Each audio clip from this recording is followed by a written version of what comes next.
Halo, selamat hari Kamis, teman-teman semua ya. Di video kali ini gue masih akan tetap membahas soal batalnya Indonesia menjadi tuan rumah U20. Ya, dan 2 hari terakhir ini emang rame ya beritanya soal isu ini. Dan sebagian besar garis merahnya mungkin lu udah denger. Ya, mulai dari ya bahkan kemana-mana ya, sampai ke politik, sampai ke dua gubernur yang menolak juga diserang oleh netizen. Terus kemudian juga ada apa ya, video atau potongan pemain timnas U20 yang kecewa. Ya, jadi jangan lupakan mereka juga ya. Jadi mereka adalah korban pertama yang merasakan kegagalan ini ya. Jadi kita lupakan dulu mungkin sedikit soal perpolitikan. Ya, kita lihat yang lebih genuine. Lebih genuine itu apa? Ya, pemain bola itu sendiri kan. Mereka kan yang akan sebenarnya menjadi pemain nanti di panggung. Jadi mereka yang lebih sebenarnya harus kita lihat karena mereka korban langsung. Ya, sebagian dari lu gue yakin juga udah melihat potongan videonya ya. Waktu itu asisten coach Nova Arianto memberikan, gue juga nggak tahu apa yang dia ucapkan. Ya gue rasa sih memberikan semangat ya. Dan ada Hoki Caraka, ada Hugo Samir dan lain-lain yang muter gitu ya, membuat lingkaran. Kemudian mereka sedih ya. Dan mereka yang paling layak untuk bereaksi sebenarnya. Bukan gubernur, bukan partai politik, bukan juga ketua PSSI, bukan ormas, bahkan bukan presiden. Mereka yang paling depan untuk boleh bereaksi, boleh berekspresi. Ya, apakah mereka kecewa, apa mereka sedih, atau apapun itu. Itu yang satu yang perlu diingatkan. Nah, bagian kedua, nanti gue sebelum ke inti isu ini ya, karena gue ada pandangan yang sangat penting yang harus kalian dengarkan. Yang kedua, gue akan meluruskan sebuah informasi yang berusaha membelokkan informasi yang sudah benar. Jadi gue akan meluruskan hoax, eh, ya hoaxnya hoax gitu ya. Jadi gini, kemarin kalau lu lihat video gue sebelumnya, waktu gue mewawancarai Bung Yes ya, ini adalah wartawan senior, jaringannya juga luar biasa, pernah meliput Piala Dunia berapa kali dan seterusnya, pokoknya malang melintang di dua jurnalisme juga 30 tahun lebih. Ini kan salah satu yang bukan men-trigger ya, tapi membocorkan informasi terkait pembatalan tim nasional Indonesia menjadi tuan rumah Piala Dunia U20. Ya, menurut beliau hari Minggu sore surat ini sebenarnya sudah sampai di istana. Dan dia mendapatkan info ini dari orang dalam A1 dan terbukti benar. Memang dibatalkan. Tapi alasan atau analisa beliau karena FIFA masih memberikan injury time buat pihak Indonesia, baik pemerintah sebagai pemberi garansi terhadap penyelenggaraan ini dan juga PSSI sebagai pemangku jabatan langsung yang berkaitan dengan pergelaran ini untuk katakanlah memberikan solusi, final solution ya. Tapi itu nggak enak. Final solution apa ya? Solusi jalan tengah lah gitu. Dan kemudian berseliweran tuh di WhatsApp grup, di lini media, sosial media gue yang masuk, yang gue nggak tahu. Pada akhirnya gue tahu dari mana, tapi gue nggak enak menyebutkan. Pokoknya salah satu podcaster yang sangat terkenal lah. Jadi dia mengatakan bahwa informasi itu hoax katanya.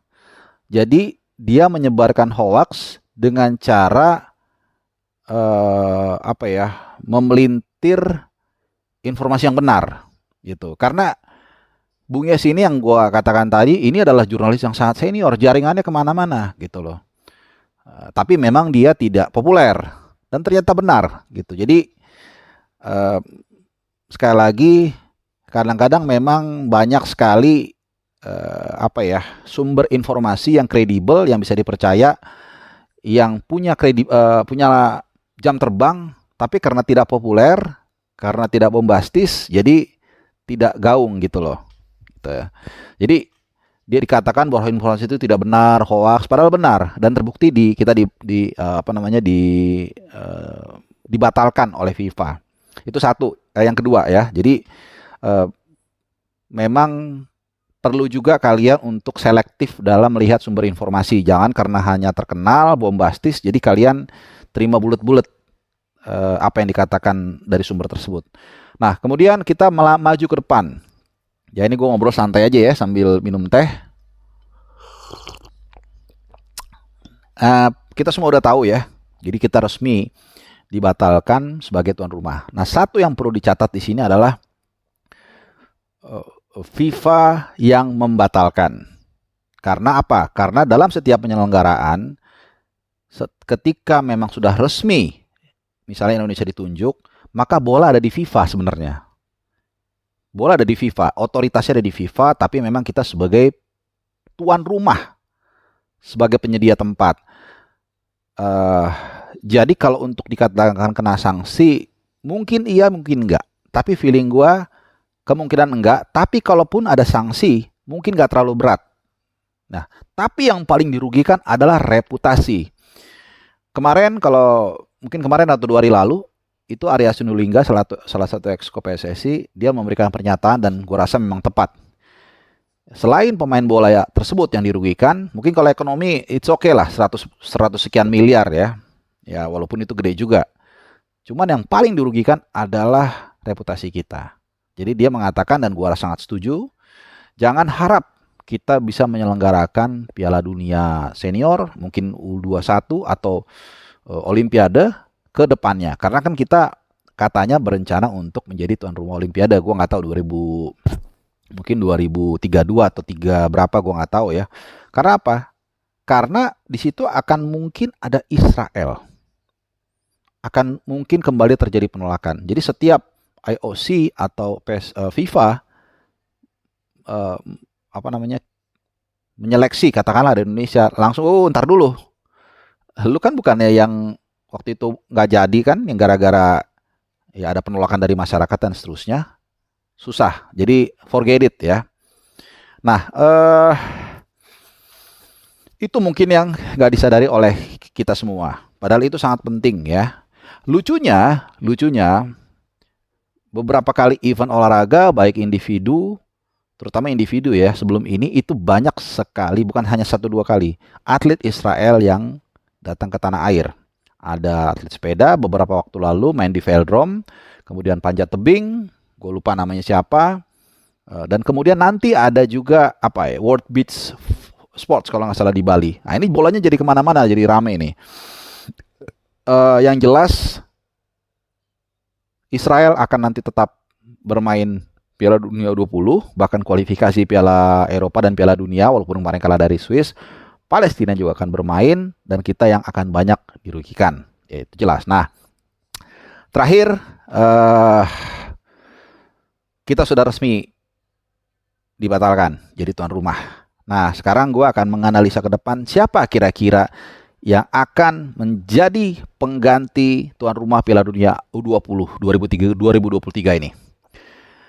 Kalau melihat dari kemungkinannya, prediksi gue ini ada 2 kandidat besar atau kandidat kuat menurut gue. Siapa itu? Pertama adalah Qatar. Ya. Kenapa Qatar? Gua akan bedah ada kelebihan dan kelemahannya. Pertama, tentunya dari infrastruktur dan kesiapan, no doubt. Ya, sekali lagi ini bersumber dari informasi orang yang langsung datang ke Piala Dunia di Qatar. Gua kemarin di sana 2 mingguan lebih. 2 minggu lah, 2 minggu. Nggak 2 minggu, 15 hari lah. Mereka sangat siap, no doubt. Dan bahkan mereka, bukan arguably, gue yakin banget mereka membuat standar tertinggi sepanjang sejarah perhelatan Piala Dunia. Jadi soal perhelatan, soal infrastruktur nggak ada masalah. Dan ini yang diperlukan FIFA kalau memang mereka tetap ingin menggulirkan Piala Dunia bulan Mei nanti, tepat waktu. Mereka sudah siap itu. Mungkin kendalanya ada satu. Setahu gua Qatar dan Israel tidak ada hubungan diplomatik. Setahu gua. Ya, oke. Cuman kalau kita berkaca dari Piala Dunia kemarin, kan mereka jadi tuan rumah. Dan ketika dia dipilih jadi tuan rumah tahun 2010 untuk Piala Dunia tahun 2022, pasti mereka sudah mengantisipasi bagaimana kalau Israel lolos. Artinya mereka sudah punya mitigasinya. Nah ini mungkin yang, ya memang waktu itu kan Israel nggak lolos, jadi mitigasi ini tidak perlu dikeluarkan, tidak perlu seperti skoci lah. Mereka sudah punya skoci, tapi waktu itu tidak perlu. Nah artinya mereka sudah punya skoci itu, nah sekarang mereka udah siap pasti kalau digunakan kan gitu. Artinya kalau Israel pun nanti Qatar dipilih, kemudian Israel kan ada di sananya, skoci itu akan mereka keluarkan. Nah, kita nggak tahu apakah mungkin Israel akan bermain di stadion dengan tanpa penonton dan tanpa nggak boleh ada bendera atau nggak boleh ada kebangsaan atau namanya diganti. Everything is possible. Sama seperti Taiwan. Taiwan itu selalu setiap main di Olimpiade namanya Chinese Taipei. Ya, ini karena ada permintaan dari China, tekanan. Jadi ada jalan tengah intinya itu ya. Jadi gue nggak mau berdebat soal setuju atau nggak setuju ya bahwa Israel ikut, Taiwan ikut. Tapi itu ada referensinya. Ya, jadi ada benchmark yang bisa kita ambil. Jadi mungkin saja skoci di Qatar akan seperti itu. Kita nggak tahu ya. Yang jelas mereka siap kalau harus digelar 1,5 bulan lagi. Luar biasa stadionnya. Mungkin sedikit soal suhu udara ya, karena bulan Mei ini mungkin mereka sudah agak panas, sudah agak hangat, tapi belum sepanas bulan Juni, Juli, Agustus. Jadi harusnya masih agak aman dan kalau untuk stadion nggak ada masalah. Karena waktu gue di sana pun di dalam stadion kita bukan hanya adem, kedinginan. Jadi nggak ada masalah lah mereka. Itu satu. Tapi kendalanya tadi itu, gue nggak tahu skoci mereka itu sudah disiapkan nggak untuk menghandle keberadaan Israel. Calon yang dan juga gini, kemarin kan juga Infantino dari Qatar waktu ditemui sama siapa? Erick Thohir. Jadi mungkin memang dia juga sedang melihat atau memantau kemungkinan kalau Qatar terpilih. Mungkin ya, gua nggak tahu. Tapi kan dia ada di sana jelas. Jadi ada kemungkinan itu. Nah, dan kemudian kalau itu yang terjadi, maka Indonesia udah pasti nggak lolos. Jadi Qatar yang menggantikan. Nah, yang kemungkinan kedua adalah UEA. UEA, sepenglihatan gua dan sepengetahuan gua, infrastruktur stadionnya pun lumayan bagus. Ya, gua pernah ke sana juga sih sekali ya ke Dubai-nya, tapi gua nggak terlalu tahu secara detail stadion-stadionnya. Kalau Qatar gua udah ngeliat langsung luar biasa, bintang 5 semua 8 stadion itu. Tapi gue yakin dari beberapa kali ketika Indonesia kan dulu pernah tampil ya zaman Boas juga main di sana, kemudian juga ketika kita juga pernah ketemu UEA kalau nggak salah di kualifikasi Piala Dunia, kita bisa lihat dari stadion itu bagus. Ini juga nggak ada masalah. Kemudian soal hubungan, nah ini yang perlu diketahui, UEA itu ada hubungan diplomatik dengan Israel. Yang gue tahu ya, koreksi kalau gue salah. Yang gue tahu ada. Kemarin juga di TV One Akmal Haril mengatakan demikian dan gue coba-coba cari rata-rata mengatakan demikian. Tapi koreksi kalau gue salah. Artinya isu soal Israel ini tidak menjadi masalah kehadiran mereka di sana. Kesiapan infrastruktur juga oke, negaranya juga terbuka. Gue mungkin udah 10 kali ya ke Dubai, walaupun sekali yang hanya ke kotanya, sisanya memang transit ya. Tapi memang mereka sangat open. Cuman mungkin yang jadi tantangan adalah apakah mereka siap menyelenggarakan itu, artinya secara SDM, karena kan pasti perlu volunteer, perlu juga in charge-nya segala macam, pokoknya SDM-nya lah. Apakah ini siap? Nah ini yang kita nggak tahu. Tapi jelas dan ketiga, karena ini adalah jatahnya negara Asia, maka memang mungkin FIFA akan berpikir, oke, ya udah kita carilah negara pengganti yang juga di Asia juga, biar sama. Ini kalau nggak salah pernah terjadi itu Piala Dunia tahun berapa gitu ya, yang gantikan tadinya kalau nggak salah Meksiko atau siapa gitu ya, atau Kolombia terus digantikan Meksiko, walaupun tidak satu konfederasi, cuman satu area lah, sama-sama Latin, walaupun yang satu zonanya CONMEBOL, satu CONCACAF. Nah jadi kemungkinan besar itu sangat mungkin ya, jadi digantikan tim Asia dan 2 tim itu yang kemungkinan paling siap. Nah tapi ya balik lagi kita nggak tahu, kita tunggu aja karena ini gua rekam sekitar pukul 7:30 jam 8 malam hari Kamis tanggal 30 Maret 2023. Ya menurut Presiden tadi siang dia atau sore sempat menyatakan akan menunggu final decision dari FIFA terkait seperti apa mungkin sanksi yang mungkin kita dapatkan, kemudian siapa yang akan menggantikan. Feeling gue sih nggak akan lebih dari seminggu, karena tidak bisa terlalu lama juga diputuskan. Ini clock ticking, ya sudah semakin sempit. Jadi kalau mereka memutuskan 2 minggu lagi, persiapannya mungkin hanya sebulan, terlalu mepet. Feeling gue mungkin paling lambat minggu depan ya, artinya Senin atau Selasa mungkin udah diumumkan siapa pengganti tuan rumah Piala U20.